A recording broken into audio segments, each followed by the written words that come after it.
ദിവ്യകാരുണ്യത്തിലേക്ക് നോക്കി ഈ അൾത്താരയിൽ എഴുന്നള്ളിരിക്കുന്ന ഈശോയെ കാണാം. നിൻ്റെ വേദനകളുടെ നടുവിൽ നിന്നെ കാണുന്നൊരു കർത്താവ് ഈ അൾത്താരയിലുണ്ട്.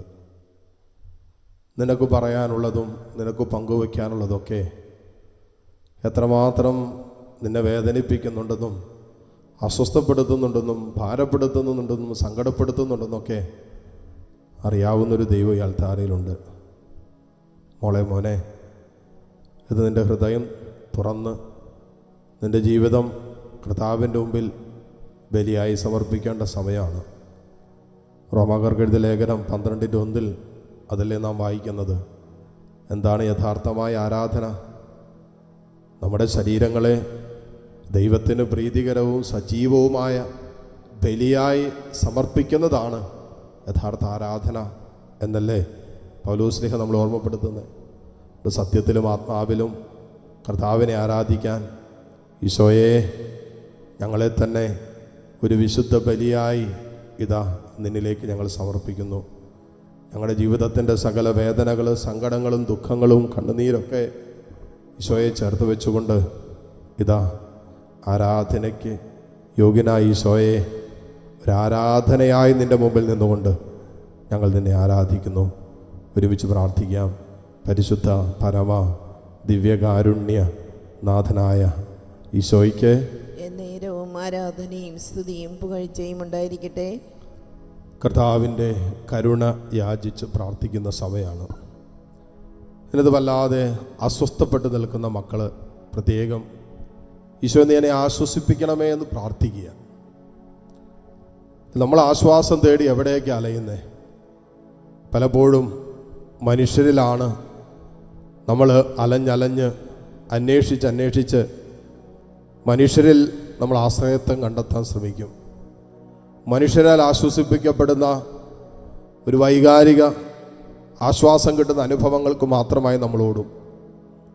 അതിനേക്കാളൊക്കെ ഉപരിയായി നിലനിൽക്കുന്ന നിത്യമായ സ്നേഹത്തിൻ്റെ ഒരു അനുഭവം അത് ഈശോയ്ക്ക് തരാൻ പറ്റും. ഈശോയോട് ഏതെല്ലാം മേഖലകളിൽ നീ ആശ്വസിപ്പിക്കപ്പെടണമെന്ന് നീ ആഗ്രഹിക്കുന്നുണ്ടോ ആ വിഷയങ്ങളെല്ലാം കൊടുത്ത് പ്രാർത്ഥിക്കുക. ഈശോയെ, മനസ്സിനൊരു സമാധാനമില്ല, മനസ്സിനൊരു സ്വസ്ഥതയില്ല, ആർക്കും ഒന്നും ആശ്വസിപ്പിക്കാൻ പറ്റാത്ത രീതിയിലുള്ള ചില ജീവിതത്തിൻ്റെ കഠിനമായ അസ്വസ്ഥപ്പെടുത്തുന്ന അനുഭവങ്ങൾ പേറിയാണ് ഇപ്പോൾ കടന്നു പോകുന്നത്. കുടുംബത്തെക്കുറിച്ച് ആലോചിച്ച് അസ്വസ്ഥരായിരിക്കുന്നവരുണ്ടാകാം. മക്കളുടെ കാര്യമോർത്ത് പ്രത്യേകിച്ച് വിവാഹപ്രായമായി വിവാഹം നടക്കുന്നില്ല, വിവാഹം കഴിഞ്ഞിട്ട് കുഞ്ഞുങ്ങളില്ല, അവിടെ വരുമാന മാർഗങ്ങൾ, ജോലി മേഖലകൾ, വിദേശയാത്രകൾ, പഠനങ്ങൾ ഇതൊക്കെ തടസ്സപ്പെട്ട് കിടക്കുന്ന അവസ്ഥ. അങ്ങനെ മക്കളെ ഓർത്ത് വല്ലാതെ അസ്വസ്ഥരായിരിക്കുന്ന മാതാപിതാക്കൾ ഈ ആരാധനയിൽ കർത്താവിൻ്റെ കരുണയ്ക്ക് വേണ്ടി പ്രാർത്ഥിക്കുന്നവരുണ്ടാകും.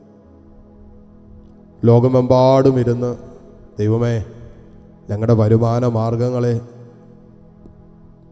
നീ ബലപ്പെടുത്തണമേ കർത്താവെ. അങ്ങനെ ഇപ്പോൾ കടന്നു പോകുന്ന സാമ്പത്തിക ഞെരുക്കം സമ്മാനിച്ച മാനസിക വൈകാരിക സമ്മർദ്ദങ്ങളിൽ നിന്നും ഞങ്ങളെ വിടുവിക്കണമെന്ന് പ്രാർത്ഥിക്കുക.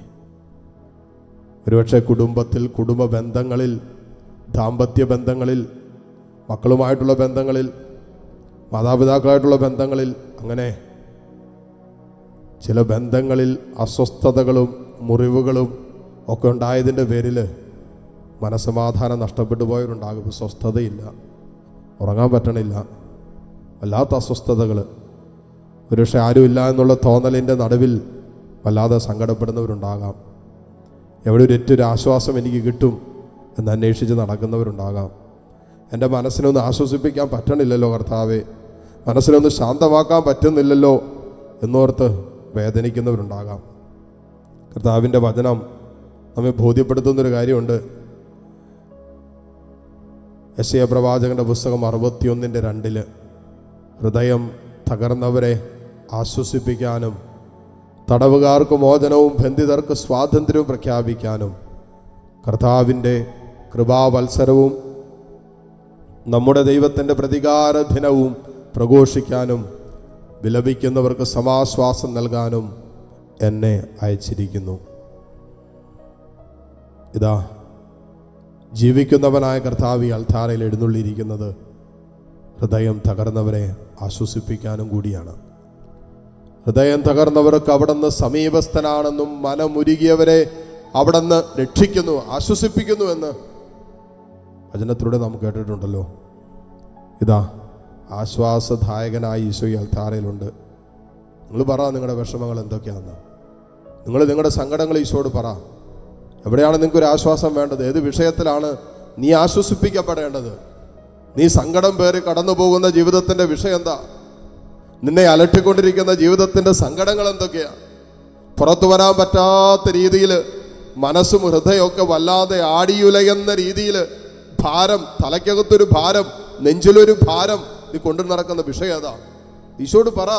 എന്നോട് പറ, എൻ്റെ കർത്താവേ നീ എന്നെ ഒന്ന് ആശ്വസിപ്പിക്കുക, എനിക്ക് പറ്റണില്ല. ഞാൻ ഒത്തിരി വട്ടം പരിശ്രമിച്ചതാണ്, ഒത്തിരി വട്ടം എൻ്റെ ജീവിതം തന്നെ അതിനായി കൊടുത്തതാണ്, എന്നിട്ട് പറ്റണില്ല കർത്താവേ. എനിക്കറിയാം ഇങ്ങനെയൊന്നും ചിന്തിക്കാൻ പാടില്ലെന്ന്, എനിക്കറിയാം ഇങ്ങനെയൊന്നും അല്ല ചിന്തിക്കേണ്ടതെന്ന്, എനിക്കറിയാം എൻ്റെ കർത്താവിന് ഇടപെടാൻ പറ്റുമെന്ന്. ഈശോ ഇതെല്ലാം അറിയാമായിരുന്നിട്ടും എൻ്റെ അറിവൊന്നും എൻ്റെ അനുദിന ജീവിതത്തിൻ്റെ ചില അനുഭവങ്ങളിൽ വല്ലാതെ പിടിച്ചുലയ്ക്കുന്ന, തകർത്ത് കളയുന്ന സാഹചര്യങ്ങളിലൂടെ കടന്നു പോകുന്നുണ്ട്. അറിവിനെ അതിശയിപ്പിക്കുന്ന ദൈവത്തിൻ്റെ പ്രവൃത്തി വെളിപ്പെടുത്താൻ കഴിവുള്ളവനാണ് അങ്ങെന്നാണല്ലോ എഫേസുസാർക്ക് എഴുതിയ ലേഖനത്തിലൂടെ കർത്താവേ അങ്ങ് പറഞ്ഞിട്ടുള്ളത്. ഞങ്ങളുടെ ഇന്നോളമുള്ള അറിവിനെ, ഞങ്ങളുടെ ഇന്നോളമുള്ള അനുഭവങ്ങൾക്കും ഉപരിയായി തമ്പുരാനെ നിന്റെ സ്നേഹത്തിൻ്റെ ഒരു പ്രവൃത്തി ഈ സമൂഹത്തിൽ നീ ചെയ്യണം. ഇവരെ ആശ്വസിപ്പിക്കണമേ കർത്താവേ. ഇവരൊന്നും നൽകിയില്ലേലും ഒരു ആശ്വാസം നൽകണമേ, മനസ്സിനൊരു സ്വസ്ഥത നൽകണമേ. ഒന്ന് സുഖമായിട്ടൊന്ന് കിടന്നുറങ്ങാൻ സുഖനിദ്ര തമ്പുരാനെ ഈ കൂട്ടായ്മയിലുള്ള മക്കൾക്ക് നൽകണമേ എന്ന് പ്രാർത്ഥിക്കുന്നു. ഹൃദയം ഒന്ന് ശാന്തമാക്കാൻ, മനസ്സൊന്ന് ശാന്തമാക്കാൻ തമ്പുരാനെ നിന്റെ സ്നേഹത്തിൽ വരെ പൊതിഞ്ഞു പിടിക്കണമേ. നിരവധിയായ പ്രശ്നങ്ങൾ അടിക്കടി കുടുംബത്തെ, ജീവിതത്തെ ഇങ്ങനെ അടിച്ചുകൊണ്ടിരിക്കുമ്പോൾ അതിൻ്റെ ഒക്കെ നടുവിൽ ഈശോ അമരത്ത് കിടന്നുറങ്ങിയതുപോലെ ജീവിത നൗക ആടിയുലഞ്ഞപ്പോൾ, മരണത്തിൻ്റെ നിഴൽ വീണ അനുഭവത്തിലൂടെ കടന്നുപോയപ്പോഴും യേശു ശാന്തമായി വഞ്ചിയുടെ അമരത്ത് കിടന്നുറങ്ങിയതുപോലെ കർത്താവേ ഒന്ന് ശാന്തമായി ഉറങ്ങാൻ, മനസമാധാനത്തോടെ ഒന്ന് മുന്നോട്ട് പോകാൻ കർത്താവേ നീ എന്നെ സഹായിക്കണമെന്ന് പ്രാർത്ഥിക്കേ. നിങ്ങളുടെ എല്ലാ സങ്കടങ്ങളെയും കർത്താവിൻ്റെ കാരുണ്യത്തിലേക്ക് ഉയർത്ത് ഇരുകരങ്ങളും ഈശോയിലേക്ക് നീട്ടിപ്പിടിച്ച് തമ്പുരാനെ എൻ്റെ വേദന, എൻ്റെ കണ്ണുനീര് നീ കാണണമേ. എൻ്റെ ഈശോയെ നീ എന്നെ ആശ്വസിപ്പിക്കണമേ. ആർക്കും തരാനാകാത്തൊരാശ്വാസം, ആർക്കും തരാനാകാത്തൊരു സമാധാനം, ആർക്കും തരാനാകാത്ത ഒരു സ്നേഹം യേശുവേ നീ എനിക്ക് തരണമേ എന്ന് പറ. ഹൃദയം നുറുങ്ങി പ്രാർത്ഥിക്ക്. മനമുരുകിയവരെ, ഹൃദയം നുറുങ്ങിയവരെ കർത്താവ് കടാക്ഷിക്കുന്നു. എൻ്റെ ഈശോയെ, ഈശോയെ എന്നൊന്ന് വിളിച്ച്, അധരം തുറന്ന്, ഹൃദയം തുറന്ന് കർത്താവിനൊന്ന് വിളിച്ച്. മരണം നിഴൽ പിടിച്ച താഴ്വരകളുണ്ട്, ജീവിതമല്ലാതെ തകർന്നു പോയവരുണ്ട്, പ്രതീക്ഷ അറ്റുപോയവരുണ്ട്, സ്വപ്നം കാണാൻ പോലും ഒന്നുമില്ലാത്ത മക്കളുണ്ട്. ദൈവമേ കരുണ കാണിക്കണമേ. Hallelujah, hallelujah, hallelujah. ഈശോയെ, ഈശോയെ, ഈശോയെ സഹായിക്കണമേ. കർത്താവേ ഞങ്ങളെ ആശ്വസിപ്പിക്കണമേ. എൻ്റെ കർത്താവേ തോരാ കണ്ണുനീരുമായി എത്രയോ കാലമായി ഞാൻ എൻ്റെ ജീവിതം നയിക്കുന്നു. ഇനി എന്താണ് ഒരു സമാധാനം, ഇനി എന്താണ് ജീവിതത്തിൽ ഒരു ആശ്വാസം എന്നോർത്ത് ആകുലപ്പെടുന്ന മക്കളുണ്ട്. ഒരിക്കൽ പോലും സന്തോഷമെന്ന് അറിഞ്ഞിട്ടില്ലാത്ത ജീവിതങ്ങൾ കർത്താവേ കരുണ കാണിക്കണമേ. ഈശോയെ നീ ആശ്വസിപ്പിക്കണമേ. Hallelujah, hallelujah, hallelujah. യേശുവേ ആരാധന, ആരാധന, ആരാധന. കർത്താവേ ഈശോയെ ആശ്വസിപ്പിക്കണമേ. കർത്താവേ ഈ മക്കളെ ഓരോരുത്തരെ ലോകത്തിന്റെ പല കോണുകളിൽ ഇരുന്ന് ജീവിതത്തിന്റെ വൈവിധ്യങ്ങളുടെ, അസ്വസ്ഥതകളുടെ നടുവിലിരുന്ന് വേദനിക്കുന്ന മക്കളെ യേശുവേ നീ ആശ്വസിപ്പിക്കണമേ. Hallelujah, hallelujah, hallelujah, hallelujah, hallelujah. ഈശോയെ, ഈശോയെ കരയാൻ പോലും കണ്ണുനീരില്ലാത്ത മക്കളുണ്ട്. കർത്താവേ യേശുവേ നിന്നെ വിളിക്കാൻ പോലും സ്വരമില്ലാത്ത മക്കളുണ്ട്, ബലമില്ലാത്തവരുണ്ട്, രോഗികളായിരിക്കുന്നവരുണ്ട്. ദൈവമേ തളർന്നുപോയ മക്കൾ ഇതിനകത്തുണ്ട്. ആശ്വസിപ്പിക്കണമേ, ആശ്വസിപ്പിക്കണമേ. ശരീരം തളർന്നവര്, മനസ്സ് തളർന്നവര്, ആത്മാവിൽ തളർച്ച നേരിടുന്നവര്, പാപത്തിന്റെ ബന്ധനത്തിൽ കഴിയുന്നവര്, ദുശീലങ്ങൾക്ക് അടിമപ്പെട്ടു പോയവര് കർത്താവേ ആശ്വസിപ്പിക്കണമേ, ആശ്വസിപ്പിക്കണമേ. കർത്താവേ ഹല്ലേലൂയ ഹല്ലേലൂയ ഹല്ലേലൂയ ഹല്ലേലൂയ. ഈശോയെ ആരാധന ആരാധന ആരാധന. Hallelujah hallelujah hallelujah. ഈ ലോക സമ്പത്തിനേക്കാൾ ഹല്ലേലൂയ ഹല്ലേലൂയ. ബന്ധങ്ങളേക്കാൾ ആമേൻ. എല്ലാറ്റിനും ഈശോയെ ഉപരിയായി പാടിക്കേ ഗാനത്തോട് ചേർന്ന്. ഈശോയെ നിന്നെ ഞാൻ സ്നേഹിക്കുന്നു. ആമേൻ. ഈ ലോക സമ്പത്തിനേക്കാൾ ഈശോയെ ഈ ലോക ബന്ധങ്ങളേക്കാൾ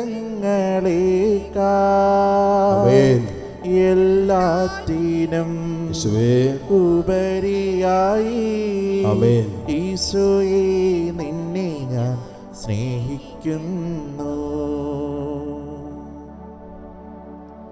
കരങ്ങൾ മാറോട് ചേർത്ത് പിടിച്ച് കർത്താവിൻ്റെ ആ സ്നേഹം അനുഭവിക്കുന്നതോടൊപ്പം ഈശോട് പറ, ഈശോയെ എല്ലാറ്റിനുപരിയായി നിന്നെ സ്നേഹിക്കാൻ, എല്ലാറ്റിനും മീതെ നിൻ്റെ സ്നേഹത്തിൻ്റെ ഒരു സ്പർശനം അനുഭവിക്കാൻ, അങ്ങനെ ഞാനിപ്പോൾ കടന്നു പോകുന്ന എൻ്റെ ആടിയുലയുന്ന ജീവിത നൗകയിൽ കർത്താവേ നിൻ്റെ ഒരു കരസാന്നിധ്യം, നിൻ്റെ ഒരു ബലം നീ വെളിപ്പെടുത്തണമേ എന്ന് പ്രാർത്ഥിക്കുക. കരങ്ങൾ തുറന്ന് ഈശോയിലേക്ക് നീട്ടിപ്പിടിച്ച് ഒരിക്കൽ കൂടി ലോകം മുഴുവനെയും കർത്താവിൻ്റെ കാരുണ്യത്തിലേക്ക് ഉയർത്തി നമുക്കൊരുമിച്ച് കർത്താവിൻ്റെ കരുണ യാചിക്കാം. ഈ ആരാധനയിൽ നിയോഗങ്ങൾ സമർപ്പിച്ചുകൊണ്ടിരിക്കുന്ന അനേകം മക്കളുണ്ട്. ഈ ഒരു ദിവസക്കാലം സമർപ്പിക്കപ്പെട്ട നൂറുകണക്കിന് നിയോഗങ്ങളാണ് ഇപ്പോൾ ഈ സ്ക്രീനിലൂടെ തെളിഞ്ഞുകൊണ്ടിരിക്കുന്നത്. കർത്താവേ, അവരെ ഓരോരുത്തരെയും നീ അനുഗ്രഹിക്കണമേ, ഓരോരുത്തരെയും നീ അനുഗ്രഹിക്കണമേ. ആ കുടുംബങ്ങൾ ഇപ്പോൾ അനുഗ്രഹിക്കപ്പെടട്ടെ. ഈ ശുശ്രൂഷയിലൂടെ അനേകരുടെ പ്രാർത്ഥന സ്വീകരിക്കുമ്പോൾ അവർ അനുഗ്രഹിക്കപ്പെടട്ടെ. ഈശോ സാക്ഷ്യം പറയാൻ തക്ക വിധത്തിൽ, സാക്ഷ്യപ്പെടുത്താൻ തക്ക വിധത്തിൽ ഈശോ ഈ മക്കളെ നീ ഇപ്പോൾ അനുഗ്രഹിക്കണമെന്ന് പ്രാർത്ഥിക്കുന്നു. ലോകം മുഴുവൻ്റെ മേൽ കർത്താവെ കരുണയായിരിക്കണമെന്ന് പ്രാർത്ഥിക്കുമ്പോൾ നമ്മുടെ ഓരോരുത്തരുടെയും സ്വകാര്യ ദുഃഖങ്ങളെ, വേദനകൾ ഈശോയിലേക്ക് കൊടുക്കാം. ഇതാ ദിവ്യകാരുണ്യ ഈശോ നമ്മെ ആശീർവദിക്കാൻ ഒരുങ്ങുന്ന സമയമാണ്. കർത്താവെ, ഈ കൂട്ടായ്മയോട് നീ കരുണ കാണിക്കണമേ. ഓരോ മക്കളെയും നീ അനുഗ്രഹിക്കണമേ. നമ്മുടെ നിയോഗങ്ങളെയും കർത്താവിൻ്റെ കാരുണ്യത്തിലേക്ക് ഉയർത്തി താഴ്ന്ന സ്വരത്തിൽ ഈശോയെ സ്തുതിച്ച് ഈശോയുടെ ആശീർവാദം സ്വീകരിക്കാം. Hallelujah hallelujah hallelujah.